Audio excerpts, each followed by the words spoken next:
Anshama harka fuunee maatii wangoo kan biyya keessaa kan biyya alaa jirtan bakkuma jirtanitti nageenya waaqayyoo isiniif haa baay'atu.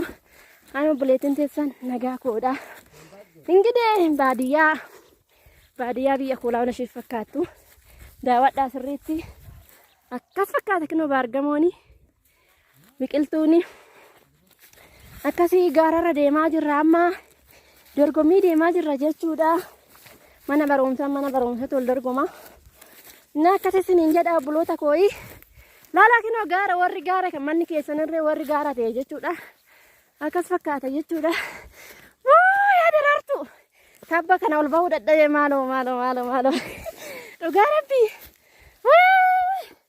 akka ta'u sanuu inni akkasii akkas fakkaata. Laayik gochuun dagatinaadha, sheeris godhaadha, koomentii barreessadha, sabskiraabis godhaadha. Kinoo akkasitti deemaa jirra jechuudha. Dabal jedhama iddoon kuni. Baadiyyaan kinoo akkas fakkaatti kaadhaan. Akkatti bareeddu. Wayyoo. Qallaan hin bareeddu dhugaa. Anaa nyaatu baadiyyaatu. Akkatti as jaaladhu. Mee warri jaalattan baadiyyaa akka koo. Mee warri baadiyyaa akka koo jaalattan. Waan ennaate lafa dheetan wal ijoon. Maaloo eegaa qo'a. Ijoolleen eegame. Akkas kinoo bosonni akkana fakkaata jechuudha. Bosona keessa deemaa jirra. Waan ennaate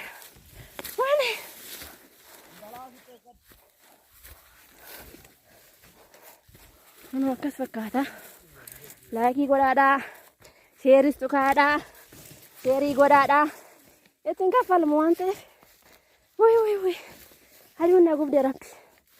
Akka ta'u sanuu. No akkas fakkaata kaala. Saayii baadiyyaatu. Walee mul'atee. Mana barumsaa walee deemaa jirra. Dubaayii gad deebi'an kinoo dorgommii deemaa jira jechuudhaani. Akkaatti kaabboon namatti taate. Akkaatti shara siniin jedha kushinaa madaamii keessaa ba'ee biyya koo keessa deemaa jira jechuudha. Way. Ano dhugaa dadhabee rabbi. Dadhabee rabbi. Ilaan qabadde sanu. Aduun nama gubde. Way. Maal ijoolleen eegaa qo'ame. Beesuma maduun na gurraachachiste rabbi. Qallaan na usanu. Halo. Yaa rabbi ijoolli. Habeebe. Kumee. Maaloo eegaa. Mul'atu ammarree manni barumsa. Akkaatti kinoo tabba dhiibaa jirra jechuudha. Wayne. Nagaadha baartanii 15 bichaan qaba. Maaloo yaadata. Mee kinoo. Akkaatti dhufe.